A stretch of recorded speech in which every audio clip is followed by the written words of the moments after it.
The voting chamber buzzed with tension as species from across the galaxy gathered to decide humanity's fate. Admiral Thane's massive form dominated the central podium, his scaled hide gleaming under the artificial lights. The Draknari had ruled galactic military affairs for 3 centuries, and Thane embodied everything that made them feared throughout the stars.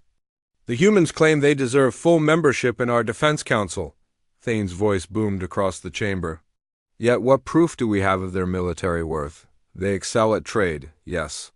They negotiate well enough. But when the galaxy bleeds, who will stand and fight?" Alex Reed sat in the human delegation section, trying not to let his irritation show. Beside him, Sam Torres maintained the perfect poker face that had served her well in countless diplomatic meetings. Both wore their dress uniforms, medals catching the light, but Reed knew appearances meant little here. The gathered aliens saw humans as soft, emotional creatures who talked their way out of problems instead of fighting. "The Zephyrian Confederation lasted exactly 47 minutes in our trials," Thane continued, gesturing to a section of empty seats. "The proud Kaltorian Empire managed 3 hours before requesting mercy. Their warriors now serve as auxiliaries in our fleets, having learned proper respect for true military power." Murmurs rippled through the chamber. Everyone knew the stories. The Crucible Protocol had broken dozens of civilizations over the past century. Species that entered the trials with pride and independence emerged as vessels, their military forces absorbed into Draknari command structures. It was genius in its brutality, packaged as a fair test of worthiness. "I propose we offer humanity the same opportunity," Thane smiled, revealing rows of sharp teeth. "Let them prove their valor in the Crucible. If they succeed, they earn their seat on this council with full military privileges. If they fail—" He shrugged, the gesture somehow threatening despite its casualness. The Altarian ambassador leaned forward, her crystalline features refracting the chamber's lights. "Surely this is excessive. The humans have shown remarkable diplomatic skills. Perhaps alternative assessments. Diplomacy means nothing when enemy fleets darken your skies," Thane interrupted. "The galaxy needs protectors, not negotiators. The Crucible separates the worthy from the weak." Reed felt Torres tense beside him. They both knew this moment had been inevitable since humanity first requested council membership 6 months ago. The Draknari had been building toward this confrontation, using their influence to poison other species against human inclusion. Now they offered a choice that wasn't really a choice at all. The human ambassador, an elderly diplomat named Harrison, stood slowly. "We accept," gasps echoed through the chamber. Even Thane seemed surprised by the immediate acceptance. Most species requested time to prepare, to study the trials, to find ways to decline with dignity intact. "You understand the stakes?" Thane recovered quickly. "The trials are designed to test every aspect of military capability. Combat prowess, strategic thinking, leadership under pressure, moral fortitude. Many who enter do not emerge unchanged." "We understand," Harrison replied calmly. "Captain Reed and Lieutenant Commander Torres will represent humanity." Reed's stomach tightened. He'd volunteered for this possibility months ago, but hearing his name spoken aloud made it real. Torres showed no reaction, though he caught her slight nod of acknowledgement. "Excellent," Thane's smile returned, wider now. "The trials begin in 1 week on Fortress Omega. I do hope humanity proves more durable than recent candidates." As the session ended and delegates began filing out, Reed caught fragments of conversation in dozens of languages. Most seemed to view this as entertainment, a diversion before returning to serious galactic business. The humans would fail spectacularly, learn their place in the cosmic hierarchy, and the galaxy would continue as it always had. "They're making a mistake," Torres muttered as they walked toward the human quarters. "Which mistake?" Reed asked. "Underestimating us or overestimating their own trials?" "Both." Torres paused at a viewing port showing the vast station exterior. Ships from hundreds of worlds docked at various levels, a testament to galactic unity built on Draknari military dominance. They designed these trials to break proud warrior cultures, species that fight for honor and glory. That's not us. Reed nodded. He'd been thinking the same thing during Thane's speech.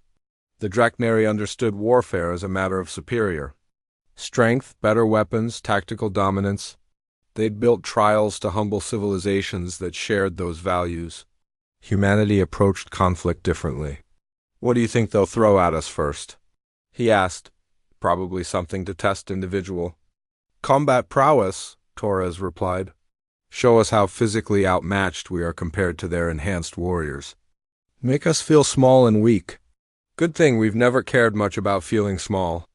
They continued walking in comfortable silence. Both had served in Earth's various military branches before joining the diplomatic corps for this galactic assignment. Reed came from Special Operations, Torres from Naval Intelligence. Neither had expected their military backgrounds to become relevant again, but preparation had always been humanity's strength. The next week passed in a blur of preparation and media attention. Galactic news networks covered the upcoming trials extensively, interviewing experts who explained why humanity would fail. Some predictions gave them hours before collapse, others were more generous with days.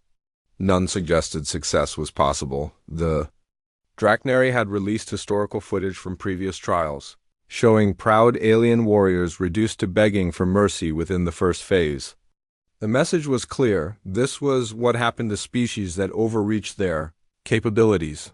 Reed found himself oddly calm as transport ships carried them toward Fortress Omega. The massive military installation hung in space like a metal moon, bristling with weapons and training facilities. This was where the galaxy's military elite learned their trade, where the Draknari honed their skills, where civilizations came to die. Torres studied technical readouts on her datapad, memorizing facility layouts and equipment specifications. You know what I find interesting? She said without looking up. What's that? They've never had anyone treat their trials as a learning experience instead of a test of worth. She finally met his eyes. They expect us to try proving we're as good as they are. They don't expect us to prove we're something completely different, Reed grinned. Think we can teach an old empire some new tricks? I think we're about to find out. Fortress Omega's docking bay stretched for kilometers in every direction, filled with military vessels from across the galaxy. Reed and Torres disembarked from their transport alongside observers, media crews, and betting pools who'd come to watch humanity's expected humiliation. The air recyclers couldn't quite mask the metallic scent of weapons and the ozone smell of energy shields. Welcome to your crucible, announced Commander Voss, a Draknari officer with ceremonial scars covering half his face. The first trial is simple survival. You will be released into Training Complex 7, a hostile environment simulation covering 50 square kilometers. Your objective is to remain alive and uncaptured for 72 hours while our hunter teams pursue you. Reed studied the tactical display showing their designated zone. Rocky terrain, limited water sources, scattered ruins that could provide shelter or become traps. It looked like every survival course he'd ever run, except this time the enemy wouldn't be using training rounds. Previous candidates have employed various strategies, Voss continued with barely concealed amusement. The Kaltorians attempted to fortify a position and fight to the last warrior. They lasted 19 hours. The Zephyrians tried stealth and evasion, 47 minutes. The Corellians split up to cover more ground, 12 hours before the last. One surrendered. Torres raised her hand. What equipment do we receive? Basic survival gear, water for 2 days, emergency rations, and these. Voss gestured to a weapons rack containing what looked like museum pieces. Standard galactic military sidearms, last generation. Our hunters carry current equipment naturally. We believe in fair challenges, Reed almost laughed. The Draknari idea of fairness involved giving their opponents obsolete weapons while hunting them with superior technology and numbers. It was designed to reinforce the futility of resistance, to teach lesser species their proper place in the galactic order. How many hunters will we face? Torres asked. 6 squads of elite Draknari special forces. 36 warriors total. They know every meter of Complex 7 and have trained there for years. Voss paused dramatically. They have never failed to capture their prey. The transport to Complex 7 carried a full media crew, eager to document humanity's inevitable defeat. Galactic betting odds had reached ridiculous proportions, with some bookmakers offering 1,000-to-1 odds on human success. The smart money said they'd surrender within 6 hours once they realized the hopelessness of their situation. Reed and Torres spent the journey in quiet discussion, reviewing maps and equipment. The watching reporters interpreted their calm as either admirable stoicism or dangerous delusion. None suspected they were actually excited. Complex 7 looked exactly like the tactical display, except more dangerous. Jagged rocks created natural choke points. Ancient ruins provided both shelter and killing grounds, and the thin atmosphere made every breath a conscious effort. Automated sensors would track their movements and broadcast highlights to the galaxy. Your 72 hours begin now, Voss announced over comms. Try to provide entertaining footage before you surrender. Reed and Torres moved immediately, but not in any direction the observers expected. Instead of seeking shelter or high ground for defensive positions, they headed straight toward the nearest Hunter Squad's starting position. The media crews scrambled to follow this unexpected development. "What are they doing?" asked a Centaurian. Reporter, "Survival doctrine calls for distance and concealment, not direct confrontation." The answer came 20 minutes later when the first Hunter Squad reported contact. What followed defied every tactical manual in Draknari Military Academy. Instead of being hunted, Reed and Torres had somehow reversed the situation. They'd found the hunters' patrol route, set an ambush using improvised explosives from their survival kit, and eliminated 2 warriors before the squad knew what hit them. "Impossible," breathed Voss as status reports flooded in. "The humans are attacking." The remaining 4 hunters in the first squad tried to regroup and pursue, but Reed and Torres had already vanished into terrain they'd somehow learned to navigate in minutes. The next report came from a second squad, then a third. Each encounter followed the same pattern: sudden, vicious contact that left Draknari warriors stunned or unconscious, followed by the humans disappearing like ghosts. "They're not trying to survive," Torres explained during a brief moment when she passed near a sensor pickup. "They're trying to win." By the 12-hour mark, the hunter teams had switched from pursuit to defensive operations. 3 full squads were out of action, their warriors recovering in medical bays with injuries that would have been impossible to inflict using the antique weapons provided. Somehow, Reed and Torres had modified their equipment, turned the environment into a weapon, and fought with a creativity that no training manual had prepared the Draknari to counter. "This is not how the trials work," Thane raged at the command center, watching displays that showed his elite forces being systematically dismantled by 2 humans with obsolete gear. "They're supposed to learn respect for superior force, not whatever this is." The answer came during hour 18, when Reed and Torres cornered the 4th Hunter Squad in exactly the same ruins where the Kaltorians had made their last stand. But instead of preparing for siege warfare, the humans had turned the entire complex into an elaborate trap. When the squad leader tried to call for reinforcement, he discovered his communications had been sabotaged. When they tried to break out, they found their retreat routes blocked by debris and improvised barriers. "You can surrender now," Reed's voice echoed through the ruins via a jury-rigged speaker system. "We've got food, water, and medical supplies. No shame in admitting when you're outgunned." The squad leader's roar of fury could be heard across the complex. Draknari warriors didn't surrender to prey species armed with antique weapons. They charged en masse, expecting their superior strength and training to prevail in close combat. They discovered that humans fought differently when cornered. Reed and Torres didn't match the Draknari strength for strength or try to prove their individual warrior prowess. They fought as a team, covering each other's weaknesses, using their smaller size as an advantage in the confined space, and employing tactics that seemed to have no connection to honorable combat. They used psychology, misdirection, and pure stubbornness to wear down opponents who expected straightforward warfare. When the dust settled, 6 more Draknari warriors required medical attention. By hour 36, the remaining hunter squads had stopped actively pursuing and started trying to avoid contact altogether. They'd lost more personnel in one day than in the previous 5 trials combined. The humans hadn't just survived. They'd turned the Crucible into their personal hunting ground. The galactic media was in chaos. Betting pools had collapsed as odds swung wildly. Military analysts struggled to explain what they were witnessing. The humans were fighting according to principles that made no sense within established galactic military doctrine. They treat it like a puzzle to solve rather than a test to pass, observed an elderly Altarian military historian. Each engagement teaches them something new about their opponents. They're not trying to prove their worth. They're trying to learn. Hour 48 brought the moment that would be replayed across the galaxy for decades. The final 2 hunter squads, desperate to salvage some honor from this disaster, coordinated a joint assault on the humans' suspected hideout.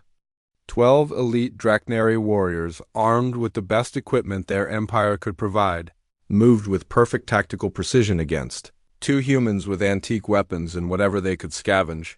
They walked into an ambush that demonstrated just how much Reed and Torres had learned about Draknari tactics, psychology, and weaknesses. The battle lasted 7 minutes. When it ended, all 12 hunters required evacuation. Reed and Torres spent the remaining 24 hours of their trial treating wounded Draknari, sharing their rations with former enemies and turning Complex 7 into an impromptu field hospital. They'd not only survived the unsurvivable trial, they'd made it look easy. Trial complete, Voss announced, his voice hollow with shock. Humans Reed and Torres have successfully completed Phase 1 of the Crucible Protocol. The silence that followed spoke louder than any celebration could have. 3 days after their victory in Complex 7, Reed and Torres found themselves in a sterile briefing room facing a very different kind of challenge. The walls displayed holographic scenarios that made their previous trial look like a training exercise. Admiral Thane himself had arrived to oversee this phase, his presence filling the room with barely controlled frustration. Phase 2 tests moral fortitude under impossible circumstances, Thane began, his voice carefully controlled. Previous trials focused on physical survival. Now we examine whether you possess the wisdom to make proper military decisions when faced with unacceptable choices. Dr. Kane, the station's chief psychologist, stepped forward with tablets displaying complex scenarios. Her forearms moved independently as she arranged data files, her insectoid features betraying no emotion. The scenarios you will face have been refined over decades of testing. They are designed to reveal fundamental character flaws that make species unfit for galactic military responsibility. Torres studied the scenario descriptions without visible reaction.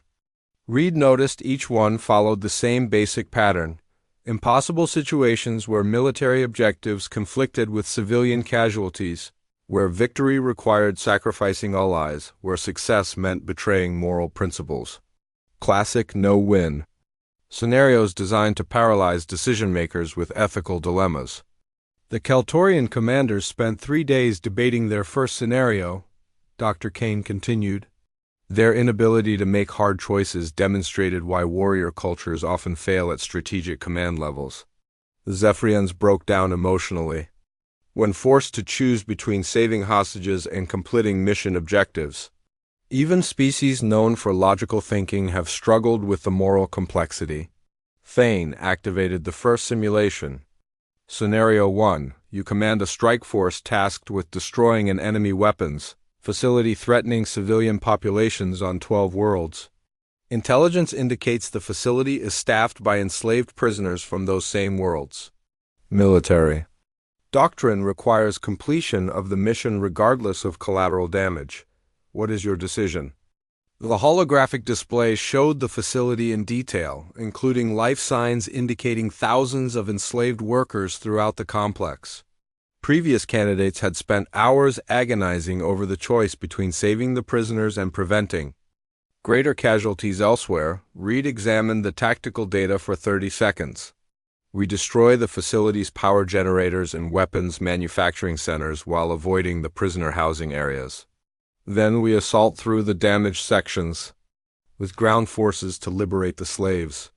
That approach would require 3 times the allocated resources, Thane objected.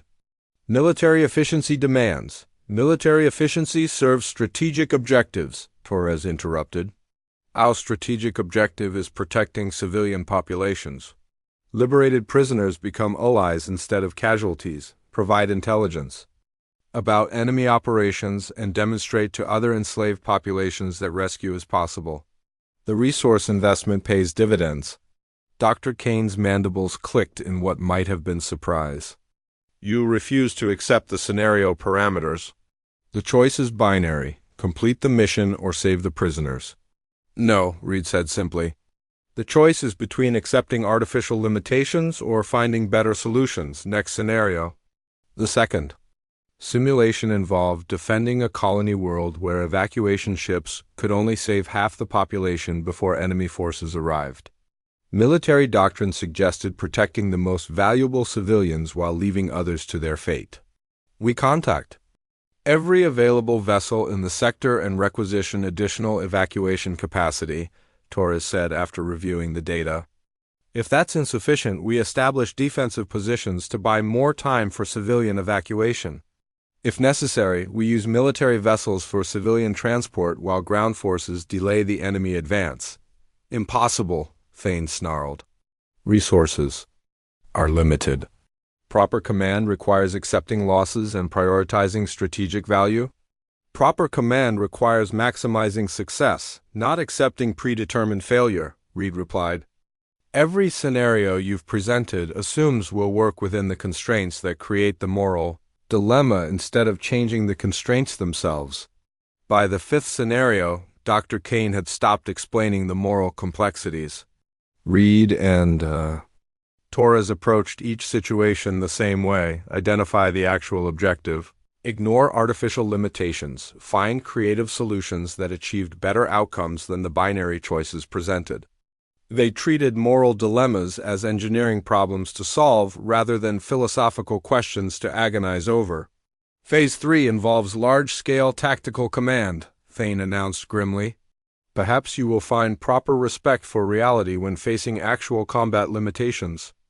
The battle simulation placed Reed and Torres in command of an obsolete defense fleet protecting a strategically vital system. The enemy force outnumbered them 5-1 with superior technology and firepower.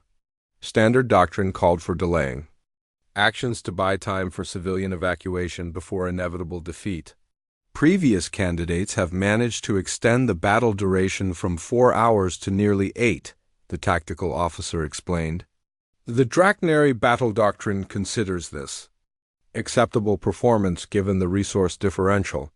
Reed studied the fleet composition, enemy formations, and system geography with growing interest. Torres focused on logistical data, supply lines, and communication networks.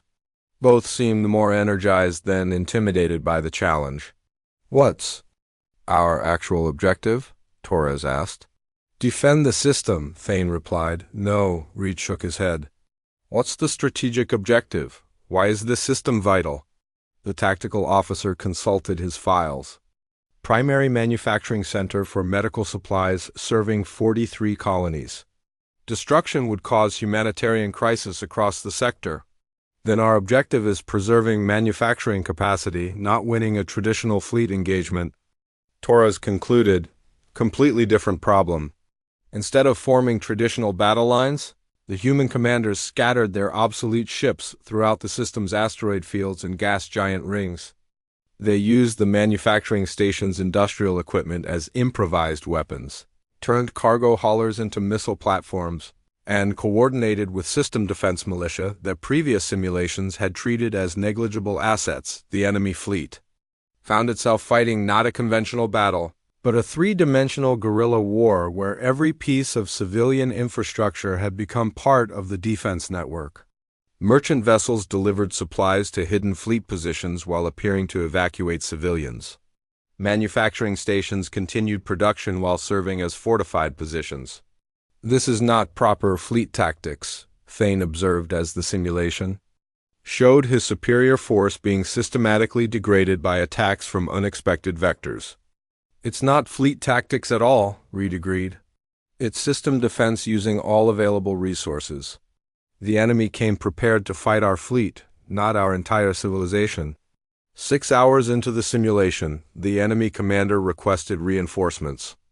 8 hours in, he began withdrawing damaged vessels for repairs. By hour 12, the invasion force had retreated beyond the system perimeter, having failed to accomplish any strategic objectives despite maintaining tactical superiority.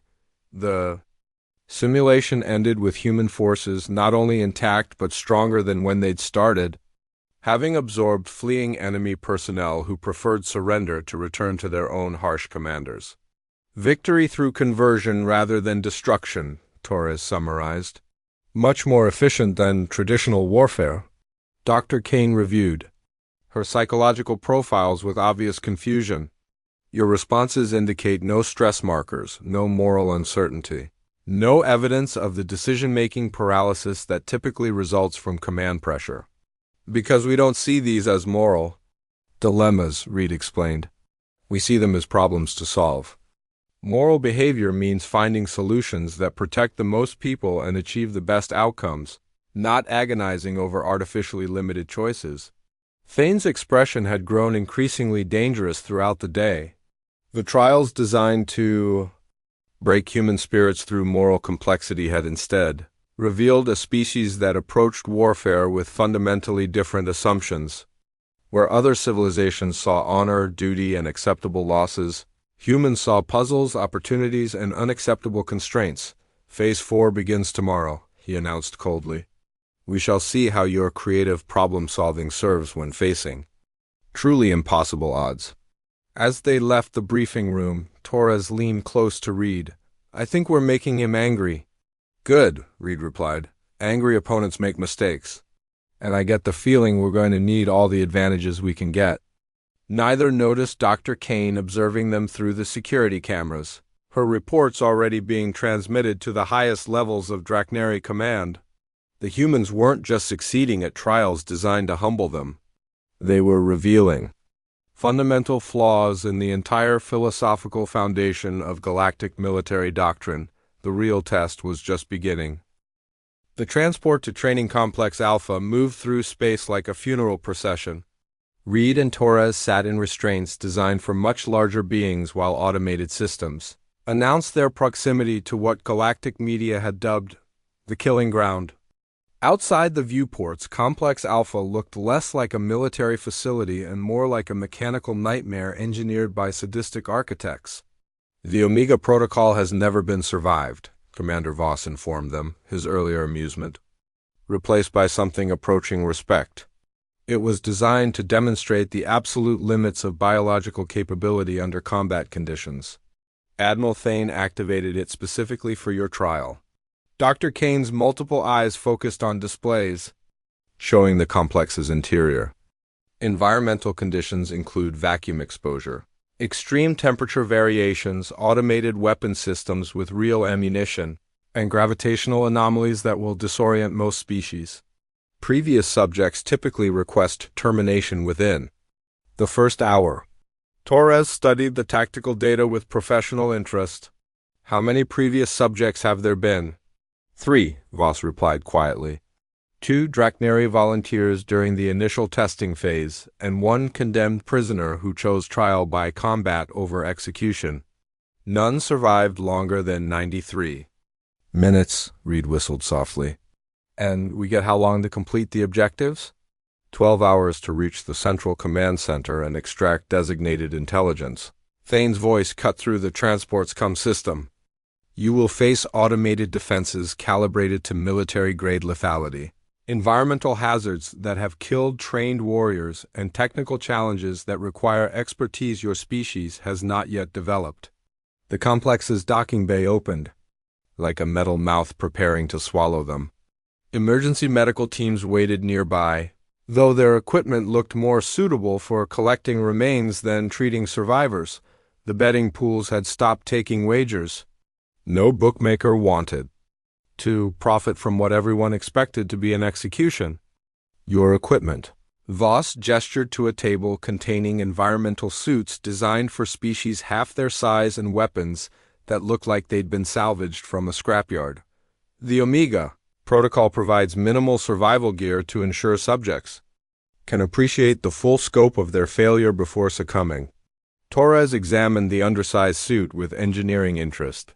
These are designed for Drachnary physiology. We'll have to modify them extensively just to achieve basic life support. Part of the challenge, Dr. Kane observed.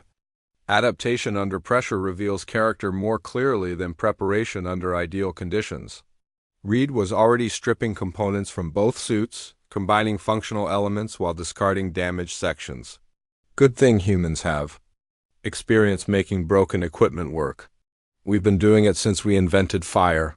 The airlock sealed behind them with finality that made the watching medical teams flinch. Complex Alpha's interior defied rational design principles, featuring corridors that twisted through impossible geometries, chambers where gravity changed direction without warning, and surfaces that shifted between superheated metal and flash-frozen ceramic according to no pattern anyone had detected. Motion sensors indicate they've begun moving, the tactical officer reported to Thane. Automated defenses are activating. The first weapons platform opened fire before Red and Torres had traveled 50 meters. Energy bolts that should have vaporized human-sized targets instead struck empty air as both figures moved with fluid coordination that seemed to anticipate each automated firing pattern. They'd spent their transit time studying the complex's defensive programming, identifying the logical flaws that came from designing systems to kill rather than challenge. They're not fighting the defenses, Dr. Kane observed with growing fascination. They're analyzing them.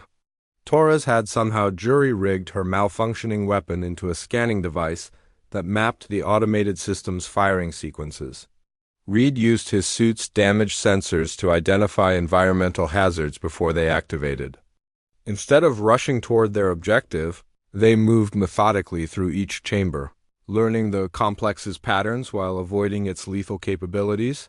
Hour 2 brought them to a chamber where gravity rotated every 30 seconds, designed to disorient subjects while automated weapons fired from multiple angles. Previous victims had been killed when disorientation caused them to drift into the firing zones. Reed and Torres turned off their magnetic boots and used the gravity shifts to accelerate their movement, surfing gravitational changes while maintaining perfect spatial awareness. Impossible, breathed the tactical officer. The gravity chamber has never been navigated successfully. They're treating it like a three-dimensional puzzle, Dr. Kane reported. Their brains are processing the environmental changes as navigational data rather than disorienting hazards.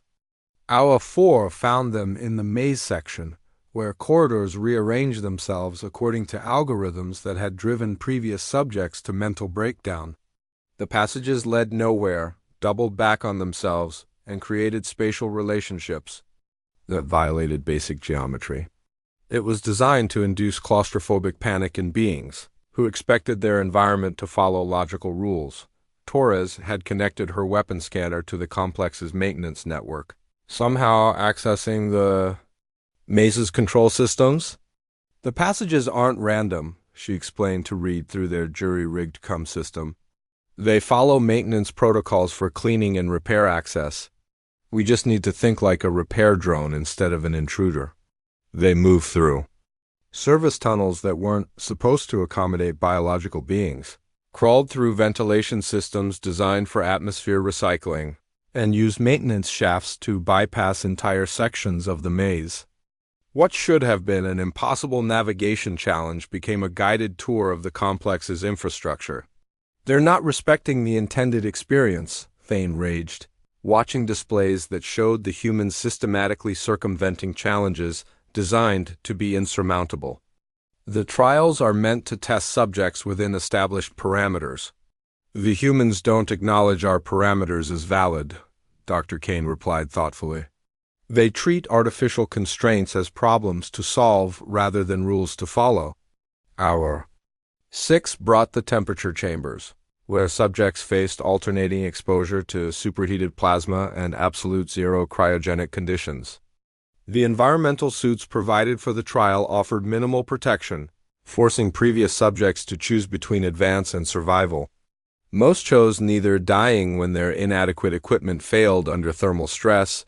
Reed and Torres had spent the previous 2 hours scavenging materials from disabled defense systems.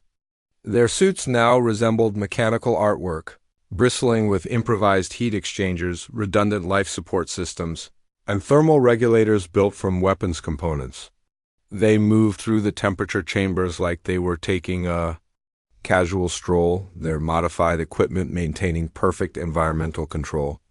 Where did they learn to perform field engineering at that level? The tactical officer wondered. They didn't learn it, Voss replied with dawning understanding. They invented it.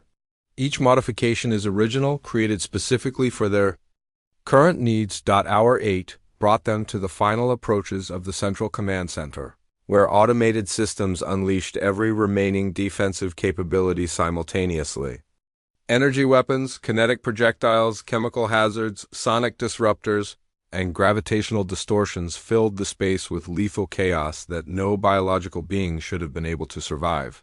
Reed and Torres moved through the maelstrom like dances, their movements perfectly coordinated despite the impossible conditions. They'd learned to read the complex's defensive patterns so completely that they could predict each system's activation sequence. What appeared to be random chaos revealed itself as an intricate but ultimately predictable program. Command Center reached, Torres announced calmly as they accessed the intelligence terminals, beginning data extraction. The watching command staff stared in stunned silence. The Omega Protocol hadn't just failed to break the humans. It had been transformed into an advanced training course. Reed and Torres had adapted to conditions that killed enhanced warriors, overcome technical challenges beyond their supposed expertise, and maintained perfect operational capability throughout 12 hours of sustained impossibility. Data extraction complete, Reed reported. Ready for pickup? The silence stretched for long moments before Thane found his voice. Trial complete. Subjects have successfully completed the Omega Protocol. As medical teams rushed to examine them, expecting to find subjects on the verge of collapse, Reed and Torres removed their helmets with disappointed expressions. That's it? Torres asked. We were just getting warmed up. Dr. Kane's report would later describe this moment as the precise instant when galactic military doctrine began its fundamental transformation. The humans hadn't just survived trials designed to be unsurvivable. They'd made survival look routine, the implications terrified and excited the galaxy in equal measure. If humanity could treat impossible challenges as warm-up exercises, what would they accomplish when facing real threats? The answer would come sooner than anyone expected. The final arena existed in a state of controlled chaos, its adaptive surfaces shifting between solid metal and energy barriers according to combat requirements. Spectators from every galactic civilization filled the observation decks, their attention focused on the central platform where Admiral Thane waited in full ceremonial armor. This wasn't meant to be a trial anymore. It was an execution disguised as honorable combat. Reed and Torres entered through separate airlocks, their standard-issue equipment looking pathetic compared to Thane's advanced warfare gear. The Admiral's exoskeleton enhanced his already formidable strength while his weapon systems could level small buildings. He stood over 3 meters tall, his scaled hide scarred from centuries of battle, representing everything that made the Draknari Empire the galaxy's dominant military force. Personal combat has decided the fate of civilization since the dawn of warfare, Thane announced, his amplified voice carrying to every corner of the arena. Today, it will demonstrate why some species are born to rule while others exist to serve. Dr. Kane observed from the command center, her instruments recording biometric data that defied her expectations. The humans show no elevated stress indicators, she reported. Heart rate, neural activity, and chemical markers all indicate calm anticipation rather than pre-combat anxiety. Torres examined the arena's shifting environment with professional interest. Adaptive combat zone designed to favor the larger, stronger opponent, she muttered to read through their coms. Surfaces that can support his weight but might give way under rapid movement. Energy fields calibrated for his armor's defensive capabilities. Plus, he's fighting on his home ground with equipment designed specifically for this environment, Reed replied, testing the grip of his antique sidearm. Classic intimidation setup. Make the opponent feel hopeless before the fight begins. Thane activated his weapon systems, energy cascades playing across his armor as targeting systems locked onto both humans. The rules are simple. Survive until surrender or until you cannot continue. No outside assistance, no modification of provided equipment, no retreat beyond arena boundaries. The combat began with Thane's devastating opening barrage. Energy bolts that could penetrate battleship armor filling the space where Reed and Torres had been standing. The humans weren't there anymore, having scattered in directions that forced Thane to divide his attention between multiple targets. This wasn't how individual combat worked. Honorable warriors faced each other directly, testing strength against strength. "Cowards!" Thane snarled, pursuing Torres while firing at Reed's position. "Stand and fight with honor." "We are fighting," Torres replied, her voice carrying across the arena as she used the shifting terrain to stay ahead of Thane's superior speed. "Just not the way you expected." Reed had disappeared entirely, using the arena's adaptive surfaces to create blind spots in Thane's sensor systems. The Admiral's targeting computers, calibrated for single-opponent combat, struggled to track multiple targets who refused to engage according to established patterns. "This is not proper single combat," protested the Draknari military observer. "Individual trials test personal capability, not team tactics." "They're not using team tactics," Dr. Kane corrected, studying the combat patterns. "They're using environmental tactics. Each human is fighting independently, but both are treating the arena itself as their primary weapon." Thane's frustration, mounted as his overwhelming advantages proved meaningless against opponents who refused to engage in conventional combat. His armor's strength meant nothing when the humans avoided direct confrontation. His superior weapons couldn't hit targets that moved unpredictably. Through terrain they understood better than he did. Torres reappeared behind a shifting barrier, her antique weapon somehow modified to interface with the arena's power systems. "You know what your trials taught us?" she called out while Thane spun to track her voice. "That your technology depends on predictable user behavior. Change the behavior and the technology becomes a liability." The first real blow came when Reed emerged from beneath the arena floor, having accessed maintenance tunnels that weren't supposed to exist during combat trials. His weapon had been converted into an electromagnetic pulse device that temporarily disabled Thane's targeting systems. For 30 seconds, the mighty Admiral fought blind while his armor's computers rebooted. "Impossible," Thane roared, swinging his massive fists at empty air while his sensors recalibrated. "Those systems are hardened against electronic warfare." "Against conventional electronic warfare," Reed agreed, already disappearing back into the arena's infrastructure. "We're not using conventional anything." The watching galaxy began to understand they were witnessing something unprecedented. This wasn't David versus Goliath. It was two engineers systematically dismantling a machine by changing its operating parameters. The humans treated Thane not as an unstoppable warrior, but as a complex system with exploitable vulnerabilities. Thane's second disadvantage revealed itself when Torres triggered the arena's emergency reconfiguration protocols, causing the entire combat zone to reshape itself according to evacuation procedures rather than combat optimization. Suddenly, the Admiral found himself in an environment designed for rapid civilian movement rather than warrior confrontation. "They've turned the arena against him," breathed the Altarian military observer. "The humans are fighting the environment itself, not just their opponent." Dr. Kane's instruments recorded the moment when Thane's psychological profile shifted from confidence to confusion to growing panic. His entire worldview was built on the principle that superior force inevitably triumphed. The humans were proving that principle wrong through methods he couldn't understand or counter. The end came not through dramatic confrontation but through systematic exhaustion. Reed and Torres had turned the combat trial into an endurance test, forcing Thane to expend energy chasing targets while they conserved their strength and learned his patterns. His powerful armor became a burden when rapid movement mattered more than protection. His advanced weapons proved useless when targets refused to present themselves for traditional engagement. When Thane finally stumbled from fatigue and equipment overload, both humans were there to catch him. Not to deliver killing blows, but to help him maintain his balance while his armor system cycled through emergency shutdown procedures. "Yield," Torres said quietly, her weapon pointed not at Thane but at his armor's power coupling. "Your equipment is failing, your energy reserves are depleted, and continuing this fight serves no purpose." Thane stared at them through his helmet's visor, seeing something that challenged everything he believed about strength, warfare, and the natural order of galactic civilization. These soft, weak creatures had defeated him not through superior force, but through superior adaptation. "I yield," he whispered, the words carrying across the arena's acoustic systems to reach every observer. The silence that followed was broken only by the arena's systems, returning to neutral configuration.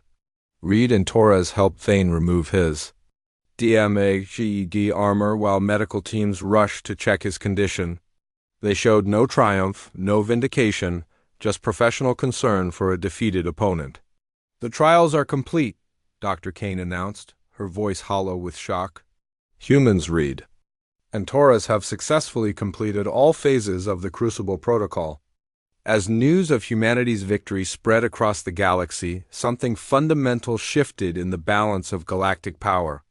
Species that had accepted Draknari dominance for centuries began to question whether military might truly determine cosmic hierarchy. The humans had proven that adaptability, creativity, and refusal to accept artificial limitations could triumph over raw strength. 6 months later, Reed and Torres found themselves back on Earth, training the next generation of human military officers in facilities that looked remarkably similar to the Draknari trials. But these weren't trials designed to break spirits or teach submission. They were challenges designed to encourage creative thinking, adaptive problem-solving, and the fundamental human refusal to accept that any problem was truly impossible. "Remember," Torres told her latest class of recruits as they prepared for their first exercise, "the galaxy spent centuries believing these trials were impossible to survive. They became our basic training program not because we're stronger or faster or better equipped than other species." Reed nodded from across the training facility. "We succeeded because we refused to accept that impossible means impossible. Every species that failed these trials did so because they tried to meet the challenges on the Draknari's terms instead of changing the terms entirely." Outside the training facility, ships from dozens of worlds arrived daily, carrying students who wanted to learn human military doctrine. The galaxy had discovered that humanity's greatest weapon wasn't technology or firepower, but their absolute refusal to accept that any situation was hopeless. The Draknari Empire still existed, still commanded respect, but their monopoly on galactic military thought had ended. The trials designed to break humanity had instead broken the assumption that there was only one way to approach warfare.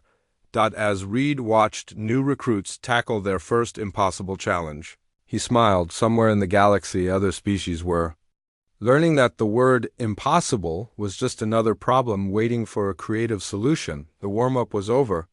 Now the real training could begin.